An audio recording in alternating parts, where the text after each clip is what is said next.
ومن يضلله فلا هادي له وأشهد أن لا إله إلا الله وحده لا شريك له وأشهد أن محمدا عبده ورسوله أما بعد۔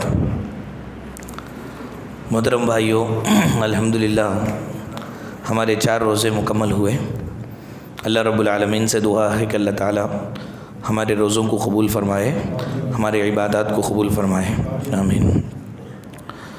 لن تنالو یہ 4تھا پارہ ہے۔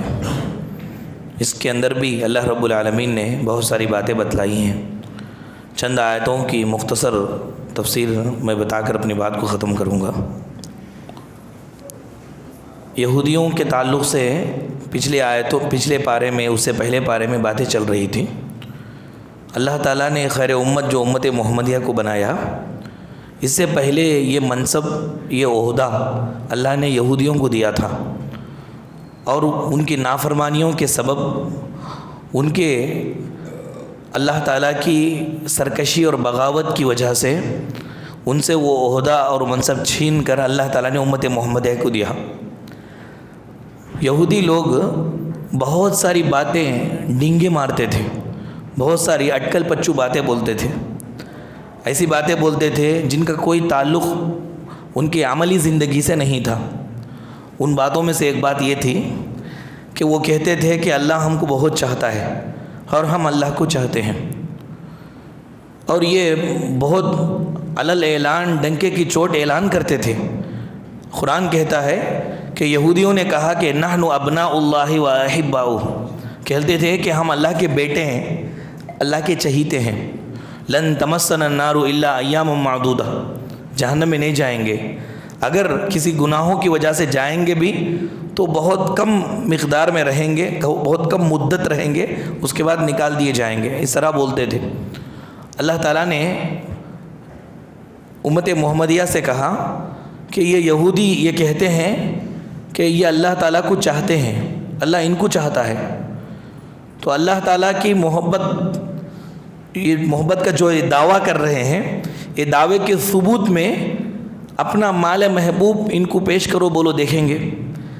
یہ چاہتے ہیں اللہ کو، تو جو جس کو چاہتا ہے اس کے لیے بہت کچھ کر سکتا ہے انسان، تو یہ اللہ کو بہت چاہتے ہیں، تو اپنا محبوب مال اللہ کے راستے میں خرچ کرو، بولو دیکھیں گے۔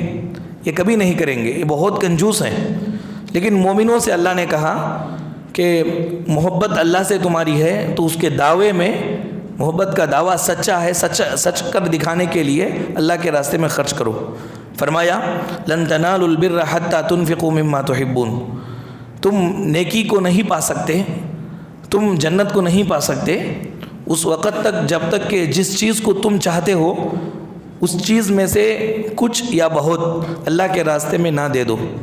صحابہ کرام کی محبت اللہ سے سچی تھی، اللہ کے رسول کی محبت اللہ سے سچی تھی، تو دنیا نے دیکھا یہ آیت کریمہ اترنے کے بعد صحابہ کرام نے بے طریق قربانیاں کی۔ حضرت ابوبکر صدیق رضی اللہ تعالیٰ نے تو گھر کا سارا مال لا دیے۔ پیارے نبی کو یہ پوچھنا پڑا کہ گھر میں کیا چھوڑ کر آئے ہو؟ انہوں نے کہا کہ اللہ اس کے رسول کی محبت چھوڑ کر آیا ہوں۔ حضرت عمر کو دیکھا گیا کہ گھر کا آدھا مال انہوں نے لا لیا۔ ابو طلحہ کو دیکھا گیا کہ بیروہا باغ جو بڑا قیمتی باغ تھا مدینے کے اندر، انہوں نے اس کو صدقہ کر دیا۔ اور ایک انصاری صحابی کو دیکھا گیا کہ رات میں مسافر آیا، بچوں کو، بیوی کو، خود بھوکے رہ کر کے مسافر کو انہوں نے کھانا کھلا دیا۔ اتنا خوش ہوا، اللہ تعالیٰ نے آیت اتار دیا۔ تو یہ اللہ سے محبت کا جو دعویٰ ہے، وہ دعوے کے اندر اگر ہم سچے ہیں تو ہمارا جو محبوب مال ہے وہ اللہ کے راستے میں نکالیں۔ یہ بات اللہ تعالیٰ نے اس بارے میں بیان فرمائی۔ اس کے بعد اللہ تبارک و تعالیٰ نے سارے مومنوں کو اتحاد اور اتفاق کا درس دیا۔ اتحاد و اتفاق یعنی یونٹی، سب لوگ مل کر کے اللہ کی رسی کو مضبوطی سے تھامیں۔ فرمایا وَاعْتَصِمُوا بِحَبْلِ اللَّهِ جَمِيعًا وَلَا تَفَرَّقُوا، سب لوگ مل کر اللہ کی رسی کو، قرآن اور حدیث کو مضبوط تھامو، اور فرقہ فرقہ مت ہو جاؤ، الگ الگ مت ہو جاؤ۔ وَاذْكُرُوا نِعْمَةَ اللَّهِ عَلَيْكُمْ، لوگوں اللہ کی جو نعمت تم پر ہوئی اس کو یاد کرو۔ اللہ نے کیا نعمت دیا تم کو؟ فرمایا اِذْ كُنْتُمْ أَعْدَاءً، تم لوگ آپس میں ایک دوسرے کے دشمن تھے، ایک دوسرے کے خون کے پیاسے تھے، چھوٹی چھوٹی باتوں میں بڑی بڑی لڑائیاں ہو جاتی تھی، اور لڑائیاں باپ دادوں میں، پوتوں میں، پر پوتوں میں چلتی تھی۔ ایسے جان کے دشمن تھے تم، خون سستا اور پانی گران ہو چکا تھا، تو اللہ تبارک و تعالیٰ کی نعمت یہ ہوئی کہ فَأَلَّفَ بَيْنَ قُلُوبِكُمْ، اللہ نے تمہارے دلوں کو جوڑا، اللہ نے تم کو جوڑ دیا، ایک کر دیا تمہارے دلوں کو، فَأَصْبَحْتُمْ بِنِعْمَتِهِ إِخْوَانًا، اللہ تعالیٰ کی نعمت سے تم بھائی بھائی بنے۔ تو یہ جو تم بھائی بھائی بنے ہو، یہ اتحاد کو تم باقی رکھو، تم اختلاف مت کرو، یہ اللہ کی بڑی نعمت تم پر ہوئی ہے۔ اب اگر کوئی آدمی اختلاف کرتا ہے، قرآن حدیث سے ہٹ کر کے کام کرتا ہے، اپنا ٹولہ الگ بناتا ہے، اپنا گروہ الگ بناتا ہے، تو اللہ کی جو بڑی نعمت ہوئی وہ نعمت کا وہ انکار کر رہا ہے۔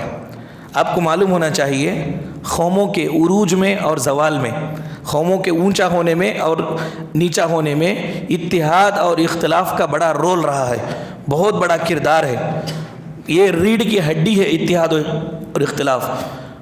قوم اگر یکجہتی کے ساتھ کام کرے گی تو بہت اونچی ہوگی، اور ان کے اندر اگر دراڑیں آ گئی، ان کے اندر اگر اختلاف پیدا ہو گیا تو ایک چھوٹا کام بھی وہ نہیں کر سکتے۔ اللہ تبارک و تعالیٰ نے بہت ساری مثالوں کے ذریعے سے اتحاد اتفاق کا ہمیں درس دیا۔ یہ نماز پنجگانہ، یہ حج کو جو جا رہے ہیں، وہ پورے کے پورے حاجی لوگ جو ارکان کرتے ہیں، یہ سب اتحاد اتفاق کا درس ہے۔ وَاعْتَصِمُوا بِحَبْلِ اللَّهِ کہا، اللہ کی رسی کو مضبوط تھامو، یہ رسی خود اتحاد کا درس دیتی ہے۔ آپ دیکھیں رسی، یہ رسی کیا ہے؟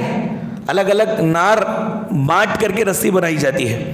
تو یہ نار کو الگ الگ کر دیا جائے تو الگ نار کی کوئی حقیقت نہیں ہے۔ جب نار پورا ملتا ہے تو رسی بنتی ہے اور وہ مضبوط ہوتی ہے۔ اللہ تعالیٰ نے رسی کو، اللہ کی رسی کو مضبوطی سے تھامنے کا حکم دیا، تو رسی خود یونٹی کا پیغام دیتی ہے ہم کو کہ اتحاد اتفاق کے ساتھ رہنا ہے۔ بنی اسرائیل کے اندر ایک بوڑھا آدمی تھا، اس کی موت کا وقت قریب آیا، اپنے بچوں کو وہ بلایا، بٹھایا اور کہا کہ بیٹا، اس نے ایک لکڑی دیا، بچے بڑے ہٹے کٹے طاقتور تھے، کہا کہ اس کو توڑو، تو یہ طاقتور بیٹا لکڑی کو آسانی سے توڑ دیا۔ تو باپ جو مرنے کے قریب میں ہے، چند لکڑیوں کو گھٹا کر کے اس نے یہ لکڑیاں اس کو دی، بچوں کو دی، اور کہا کہ اب توڑو، تو وہ توڑ نہیں سکا۔ تو بیٹوں کو باپ نصیحت کرتا ہے کہ بیٹا، میرے چلے جانے کے بعد اگر تم الگ الگ ہو جاؤ گے، تمہارے اندر یونٹی نہیں رہے گی، اتحاد اتفاق نہیں رہے گا، تو اکیلے لکڑی کو جس طرح تم نے توڑ دیا، اس طرح لوگ اکیلے بن کو تم کو توڑ دیں گے، تم کو تباہ و برباد کر دیں گے۔ لیکن اگر تم مل کر کے رہو گے تو ملی ہوئی لکڑیوں کے گھٹے کو تم توڑ نہیں سکے، ایسا کوئی طاقتور بھی تمہیں الگ نہیں کر سکتا، تمہیں توڑ نہیں سکتا۔ تو یہ اتحاد کا درس ہے۔ شہد کی مکھیوں کو دیکھا آپ نے کہ چھوٹی مکھی رہتی ہے، سب لوگ ڈرتے ہیں اس سے، کیونکہ جتے کو اگر کوئی جا کر کے جتے کو ہلائے شہد کو نکالنے کے لیے، تو ایک مکھی آ کر کے کاٹتی نہیں ہے، بلکہ پورے مکھیاں ایک ساتھ حملہ کرتی ہے۔ اس کی وجہ سے لوگ شہد کی مکھیوں سے ڈرتے ہیں۔ اتحاد ہے، یہ مل کر کے رہنے کا فائدہ ہے، یہ کہ چھوٹی چیز ہی کیوں نہ صحیح، لیکن وہ اگر ایک ہو جائیں تو بڑا کام کر سکتے ہیں۔ بہت ساری مثالوں کے ذریعے سے اللہ تبارک و تعالیٰ نے اتحاد و اتفاق کا درس دیا۔ اس پارے کے اندر 3 جنگوں کا تذکرہ ہے، جنگ بدر، جنگ احد اور جنگ حمراء الاسد۔ یہ 3 جنگوں کا اللہ تعالیٰ نے تذکرہ فرمایا۔ اب یہ جو جنگ میں صحابہ کرام جاتے تھے، صحابہ کرام میں سے بعض ایسے ہوتے جو شہید ہو جاتے، تو شہید ہونے کے بعد یہ جو صحابہ کی بیویاں رہتی تھیں، ان کے جو بچے رہتے تھے، ان کا معاملہ آیا کہ ابھی ان کی بیویوں کو کیا کیا جائے اور بچوں کو کیا کیا جائے۔ بچے یتیم ہو گئے اور بیویاں جو ہے بیوہ ہو گئی۔ تو اللہ تبارک و تعالیٰ نے اس بارے میں حکم دیا مومنوں کو، فَانْكِحُوا مَا طَابَ لَكُم مِّنَ النِّسَاءِ مَثْنَىٰ وَثُلَاثَ وَرُبَاعَ، کہ عورتوں میں سے جو پسند آئے آپ کو 2، 3، 4 تم نکاح کر لو۔ وَإِنْ خِفْتُمْ أَلَّا تَعْدِلُوا فَوَاحِدَةً، اگر تمہیں ڈر ہے کہ تم انصاف نہیں کر سکتے تو پھر ایک کافی ہے۔ تو یہ شہید صحابہ کرام کی جو بیویاں تھیں، بیوہ ہو گئی تھی، ان کا مسئلہ حل کر دیا اللہ تعالیٰ نے کہ 1، 2، 3، 4 تک تم کر لو، تو یہ بیویوں کا، ان کے عورتوں کا مسئلہ حل ہو جائے گا کہ وہ کسی کی نکاح میں چلی جائیں گی، ان کے کھانے پینے کا بندوبست ہو جائے گا۔ اب یتیموں کا مسئلہ رہا، تو یہ جو شہداء جو کچھ مال چھوڑ کر کے گئے، تو یہ بچوں کے لیے رکھ دیا جائے، اور جو بچوں کے سرپرست تھے اس وقت، ان کو اللہ نے تعلیم دی، وَآتُوا الْيَتَامَىٰ أَمْوَالَهُمْ وَلَا تَتَبَدَّلُوا الْخَبِيثَ بِالطَّيِّبِ، یتیم کے مال کے قریب بھی نہ جاؤ۔ یہ جو ان کے باپوں نے چھوڑ کر کے وہ شہید ہو گئے، ان کے مال کے قریب بھی نہ جاؤ۔ اگر تم ان کا مال ناحق طریقے سے کھاؤ گے تو تم ایسے ہو کہ جہنم کی آگ اپنے پیٹ میں بھر رہے ہو۔ جہنم کی آگ کو اپنے پیٹ میں تم بھر رہے ہو۔ صحابہ اکرام کو آیت کریمہ اترنے کے بعد بہت ڈر لگا۔ وہ اپنے یتیم بچوں کے مالوں کو اپنے مالوں میں ملا کر کے تجارت کرتے تھے، تو دور کر دیے۔ نبی صلی اللہ علیہ وسلم سے جا کر کے انہوں نے جب استفسار کیا، پوچھا، اللہ کے نبی نے کہا کہ تمہارا مقصد بربادی کا نہیں ہے تو تم اس کو استعمال کر سکتے ہو، پورا حساب و کتاب رکھو کہ یتیم کا مال کیسا ہے، ذرا بھی اس کے اندر تم اس کو دھوکہ نہ دینا۔ ایسا اللہ کے رسول صلی اللہ علیہ وسلم نے تعلیم دی۔ اس کے بعد اس بارے میں یہ کہا کہ ہم لوگوں کے لیے نکالے گئے ہیں، بہترین امت ہیں، ہم لوگ بہترین امت ہے، تو ہماری بہتری کیسے معلوم ہوگی؟ یہ مسئلہ نہیں ہے کہ ہم کتنے خوش ہیں، مسئلہ یہ ہے کہ ہم سے کتنے لوگ خوش ہیں، کیونکہ اللہ تعالیٰ نے ہم کو لوگوں کے لیے نکالا ہے۔ تو ہمارے لیے سب سے بڑی فائدہ مند چیز یہ ہے کہ ہم لوگوں کے لیے فائدہ مند بنیں۔ سب سے بڑا فائدہ کیا ہے؟ سب سے بڑا فائدہ یہ ہے کہ لوگوں کو جہنم کی آگ سے بچا کر کے جنت میں داخل کرنے کا سبب بنے، ذریعہ بنے۔ اللہ نے فرمایا کہ کنتم خیر امۃ اخرجت للناس، تم بہترین امت ہو جو لوگوں کے لیے نکالے گئے ہو۔ تمہارا کام کیا ہے؟ بہتری کی دعوت دینا، اپنے ارد گرد کا خیال کرنا۔ تأمرون بالمعروف وتنہون عن المنکر، لوگوں کو تم بھلائی کا حکم دیتے ہو، برائی سے روکتے ہو، یہ کام ہے تمہارا، تم بہترین امت ہو۔ اللہ تبارک و تعالیٰ نے سورۃ النمل میں چونٹی کا واقعہ ذکر فرمایا اور چونٹی کے نام سے ایک سورت رکھا۔ کتنا پسند آ گئی چونٹی اللہ کو۔ اللہ تعالیٰ نے چونٹی کا قول بھی نقل کیا، چونٹی کی بات بھی قرآن پاک میں نقل ہوئی ہے، اور چونٹی کے نام سے ایک سورت بھی اللہ نے ذکر فرمایا۔ کیوں؟ اس لیے کہ ایک مرتبہ سلیمان علیہ السلام جا رہے تھے، آگے سورہ نمل کی تفسیر میں انشاءاللہ اس کے اوپر ہم بات کریں گے۔ سلیمان علیہ السلام جا رہے تھے تو چونٹیوں میں سے ایک بڑی چونٹی نے اپنے چونٹیوں کو آواز دی، کہا کہ یا ایھا النمل ادخلوا مساکنکم لا یحطمنکم سلیمان وجنودہ وہم لا یشعرون، چونٹیوں اپنے بلوں میں چلی جاؤ، تم باہر آئی ہو، سلیمان کا لشکر آ رہا ہے بڑے ٹپ ٹاپ کے ساتھ، کہیں ایسا نہ ہو کہ وہ لاشعوری میں نہ دیکھتے ہوئے تم کو کھنل دے، تم کو تکلیف نہ ہو جائے، تم اندر چلی جاؤ۔ اللہ کو یہ بات چونٹی کی اتنی پسند آئی کہ اس نے اس بات کو قرآن پاک میں نقل کر دیا، چونٹی کے نام سے سورت رکھ دی۔ کیوں؟ چونٹی نے اپنے ارد گرد چونٹیوں کا خیال کیا۔ تو وہ بندہ اپنے ارد گرد لوگوں کا اگر خیال کرے، ان کو شرک اور بدعات سے بچائے، ان کو جہنم کی آگ سے بچانے کا ذریعہ بن جائے، ان کو جنت کا راستہ بتا دے، اللہ کے نزدیک یہ بندہ اور کتنا زیادہ معزز رہے گا۔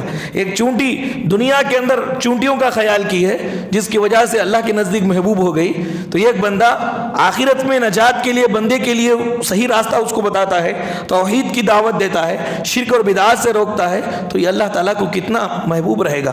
اللہ نے بیان فرمایا کہ تم بہترین امت ہو، اور بہتری کی علامت یہ ہے کہ اپنے ارد گرد والوں کی فکر کرو، اپنے ارد گرد والوں کی فکر کرو۔ آپ دیکھو کہ ایک 70 جھوپڑیاں ہیں، 70 میں جھوپڑی میں ہم رہتے ہیں، اور پہلی جھوپڑی کو آگ لگی ہے، ہم چپ نہیں بیٹھ سکتے کہ آگ تو پہلی جھوپڑی کو لگی ہے، ہم تو 70 میں جھوپڑی میں، ہم کو کچھ نہیں ہوگا۔ ہوا جو ہے ایک جھوپڑی سے دوسری جھوپڑی کو لگے گی، تیسری جھوپڑی کو لگے گی، اس طرح ہماری جھوپڑی کی بھی باری آ جائے گی۔ اسی طرح یعنی یہ لوگوں کو خیر کا حکم دینا اور برائی سے روکنے کی مثال ہے کہ اگر ہم لوگوں کے اندر برائی دیکھیں، شرک دیکھیں، بدعات دیکھیں، نہ روکیں، تو بہت ممکن ہے کہ اس کے اندر ہم پھنس جائیں، اس کے اندر پھنس جائیں۔ نبی صلی اللہ علیہ وسلم نے کشتی کی مثال دی کہ نیچے والے سوراخ کر رہے ہیں، اوپر والے کھڑے ہو کر کے دیکھ رہے ہیں۔ اگر کھڑے ہو کر کے دیکھ رہے ہیں کہ وہ تو ہمارے فلور میں نہیں ہے، نیچے جو ہے سوراخ کیا جا رہا ہے، تو کشتی جب ڈوبے گی تو نیچے کا فلور بھی ڈوبے گا، اوپر کا فلور بھی ڈوبے گا۔ تو یہی مثال ہے، برائیوں کو دیکھ کر کے خاموش رہنا یہ بہت بڑا گناہ ہے، یہ گنگے شیطان کا کام ہے کہ برائی کو دیکھ کر کے خاموش رہتے ہیں۔ میرے بھائیوں، اس کے بعد اس بارے میں محسن آدمی کے عادتیں اللہ نے بتلایا۔ محسن کون؟ احسان کے ساتھ زندگی گزارنے والا۔ احسان کے ساتھ زندگی گزارنے والوں کی پہچان کیا ہے؟ اللہ نے فرمایا پہلی بات یہ ہے کہ اللہ کے راستے میں خرچ کرتے ہیں۔ فرمایا الذین ينفقون فی السراء والضراء، دکھا یعنی مشکل وقت میں، آسانی کے وقت میں چھپا کر کے، ظاہر کر کے یہ اللہ تعالیٰ کے راستے میں دیتے رہتے ہیں۔ والکاظمین الغیظ والعافین عن الناس، غصے کو پی جاتے ہیں۔ جب بھی کسی پر غصہ آیا تو وہ یہ سوچتے ہیں کہ اس کے اوپر میرا اختیار ہے، مجھے غصہ آ رہا ہے کیونکہ اس نے غلط کام کیا، لیکن میں بھی تو اللہ کا بندہ ہوں، کتنے میں نے غلطیاں کی، وہ غلطی ہوتے ہی فوراً اگر غصے میں آ کر کے اللہ اگر مجھے سزا دے دیتا تو میں دنیا میں زندہ رہتا. میرے اندر بھی بہت ساری غلطیاں ہیں. سامنے والے کی غلطی کو دیکھ کر کے معاف کرنے والا یہ محسن آدمی ہے، احسان کرنے والا ہے. والکاظمین الغیظ والعافین عن الناس، یعنی غلطیوں کو معاف کرنے والا، اپنے غصے کو قابو کرنے والا، یہ محسن آدمی ہے. یہ صفات کو اپنانا چاہیے. اس کے بعد اللہ تبارک و تعالیٰ نے بیان فرمایا اس پارے کے اندر کہ لوگوں ہر معاملے میں نرمی اختیار کرو، کیونکہ نرمی سے جو آؤٹ پٹ آتا ہے ایسا آؤٹ پٹ سختی سے کبھی نہیں آتا. نرمی سے بہت اچھا آؤٹ پٹ آتا ہے. انسان ڈگنیٹی مینٹین کرے اور کتنے خود ہمیشہ لوگوں کو ہے نا حکم دیتا رہے اور ان کے اوپر سختی کرتا رہے تو کوئی اچھا رسوخ وہ بنا نہیں پاتا. ہمارے نبی صلی اللہ علیہ وسلم کے تعلق سے غیر مسلم دانشوران نے جو مطالعہ کیا، جو ہمارے نبی صلی اللہ علیہ وسلم کی سیرت کو جو پڑھا، تو پڑھنے کے بعد بہت سارے لوگ مسلمان ہوئے. تو انہوں نے اپنے اسلام لانے کے واقعات کے اندر بس ایک ہی بات بتائی کہ محمد صلی اللہ علیہ وسلم بڑے نرم مزاج کے تھے، بڑے نرم دل انسان تھے. ان کی نرمی کی وجہ سے انہوں نے حکومت کی. انہوں نے لوگوں کے جسموں پر نہیں، لوگوں کے دلوں پر حکومت کیا. اللہ کے رسول صلی اللہ علیہ وسلم نے لوگوں کے دلوں پر حکومت کیا، جسم پر حکومت نہیں کیے. تو اللہ کے رسول کی دعوت اتنی کامیاب ہوئی، اس کی اصل وجہ یہی کہ پیارے نبی بہت نرم دل تھے، بہت نرم دل تھے. اللہ رب العالمین نے بیان فرمایا فَبِمَا رَحْمَةٍ مِّنَ اللَّهِ لِنْتَ لَهُمْ. اے حبیب صلی اللہ علیہ وسلم، آپ کے اوپر اللہ کا کرم یہ ہوا کہ اللہ نے آپ کا دل نرم بنا دیا. اللہ کی رحمت ہوئی آپ کے اوپر کہ آپ اللہ کی رحمت سے نرم دل ہو گئے. وَلَوْ كُنْتَ فَظًّا غَلِيظَ الْقَلْبِ، آپ سخت دل ہوتے اور کڑوی زبان والے ہوتے تو لَانفَضُّوا مِنْ حَوْلِكَ، یہ صحابہ جو آپ کے ایک اشارے پر جان دینے کے لیے تیار ہیں، یہ آپ سے چھٹ جاتے، آپ سے نکل کر چلے جاتے. یہ تو اللہ کا کرم ہو. معلوم کیا ہوا؟ یہ معلوم ہوا کہ اگر ہمارے اندر نرم مزاجی ہے تو اللہ تعالیٰ کی رحمت جو نبی کو ملی وہ ہم کو بھی ملی ہے. اگر ہمارے اندر ترش رو ہے، سامنے والے کو دیکھ کر، مخالف کو دیکھ کر کے زہر اگلنا ہم کو آتا ہے اور گھٹ انداز میں بات کرنا ہم کو آتا ہے، اس کا مطلب یہ ہے کہ پروردگار کی رحمت جو نبی کو ملی وہ ہمیں نہیں ملی. تو یہ نرم دلی بہت بڑی کامیابی کی چیز ہے، یہ اللہ تعالیٰ نے اختیار کرنے کا حکم دیا. پھر اس کے بعد کہا لوگوں اللہ کے علاوہ کسی سے مت ڈرو، اللہ کے علاوہ کسی سے مت ڈرو، کیونکہ اللہ کے سوا کوئی بھی ایسا نہیں ہے جس کا خوف دل میں رکھا جائے، کوئی بھی ایسا نہیں ہے. فرمایا انما ذالکم الشیطان یخوف اولیاء، دعوت کا کام تم کرنے لگو گے، دین کے راستے پر جب تم چلنے لگو گے تو شیطان اپنے اولیاء سے تم کو ڈرائے گا کہ تم کو جان کا نقصان ہو جائے گا، یہ ہو جائے گا، وہ ہو جائے گا. اللہ نے فرمایا فلا تخافوہم، ان سے مت ڈرو، وخافونی، مجھ سے ڈرو، ان کنتم مومنین، اگر مومن ہو تو مجھ سے ڈرو. اللہ کے علاوہ کوئی کچھ نہیں کر سکتا. اللہ تبارک و تعالیٰ کا ڈر ہی انسان اپنے دل میں رکھے. اللہ کے علاوہ کوئی بھی ذات ایسی نہیں ہے کہ اس سے ہم ڈریں، صرف اللہ کی ذات ہی ایسی ہے کہ اس کا ڈر ہم اپنے دل کے اندر رکھیں. باقی جتنے انسان ہیں سب ہمارے جیسے ہیں، سب کھاتے ہیں، پیتے ہیں، پیشاب کرتے ہیں، پیخانہ کرتے ہیں، سب کو حاجت ہے. تو کوئی ذات اونچی نہیں ہے، پروردگار کی ذات ہی اونچی ہے. ایک اللہ کا ڈر ہی دل کے اندر انسان کو رکھنا چاہیے کسی بھی معاملے میں. اس کے بعد اس بارے میں اللہ نے بیان فرمایا بر وقت اپنے اموال کی زکوٰۃ ادا کرتے رہو. تمہارا مال، زیورات، پیسے اگر نصاب کو پہنچ گئے، وقت ہو گیا ہے، تمہیں معلوم ہے، تو ٹال مٹول نہ کرو. ٹال مٹول کر کے تم اس کو خیر سمجھتے ہو حالانکہ وہ برا ہے. فرمایا وَلَا يَحْسَبَنَّ الَّذِينَ يَبْخَلُونَ بِمَا آتَاهُمُ اللَّهُ مِنْ فَضْلِهِ، اللہ نے اپنے فضل سے جو تمہیں دیا اس میں سے زکوٰۃ نکالنے میں بخیلی مت کرو. تم یہ سمجھ رہے ہو کہ ہوا خیر لہم بل ہوا شر لہم، یہ تمہارے لیے برا ہے. سیطوقون ما بخلوا به یوم القیامہ، قیامت کے روز یہ سارا مال تمہارے گردن کا طوق بنے گا اور گنجا سانپ بن کر کے آئے گا، تم کو مارے گا. یہ اللہ تبارک و تعالیٰ نے بیان فرمایا کہ اگر ہمارے اموال میں ہمارے اموال زکوٰۃ کو پہنچتے ہیں اور حولان حول گزر چکا ہے تو فوراً زکوٰۃ اس میں سے نکال دینی چاہیے. اس کے بعد ایک اہم بات اللہ تعالیٰ نے اس بارے میں بتلائی کہ کبھی بھی کسی کی محنت کو اپنی طرف منسوب نہیں کرنا چاہیے. کوئی ایک محنت کیا اور اس کا وہ جو صحرا ہے کوئی اور پہن رہا ہے، محنت کسی کی ہے کوئی اور تعریف کروا لے رہا ہے اور لوگوں کے اندر اعلان کروا رہا ہے کہ یہ سب میری وجہ سے ہو رہا ہے، تو یہ بہت برا ہے، برے لوگوں کی پہچان ہے، یہ منافقین کی پہچان ہے، مومن کی پہچان نہیں ہے۔ اللہ نے فرمایا لا تحسبن الذين يفرحون بما اتوا ويحبون ان يحمدوا بما لم يفعلوا، کہ یہ منافقین ایسے ہیں، یہ دل کے اندر یہ چاہتے ہیں کہ ایسے کاموں پر ان کی تعریف کی جائے جو کام انہوں نے کیا ہی نہیں کیے گئے کام پر یہ اپنی تعریف چاہتے ہیں، یہ بہت برے پہچان ہے، یہ کامیاب نہیں ہوں گے۔ تو کسی کی بھی محنت کو اپنی طرف کبھی منسوب نہ کرے، کیونکہ جو محنت کرنے والا ہے وہی اس کا حقدار ہے۔ اللہ تبارک و تعالیٰ نے اس بارے میں بات بتلائی۔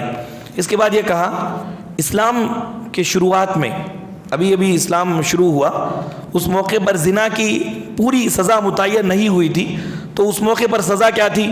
4 گواہ اگر پیش کر دیں کہ عورت کے بارے میں معلوم ہو گیا کہ عورت نے زنا کی ہے، تو اس کی سزا کیا تھی؟ گھر میں قید کر دیتے تھے اور گھر ہی کے اندر وہ مر جاتی تھی، گھر سے باہر نہیں نکالتے تھے۔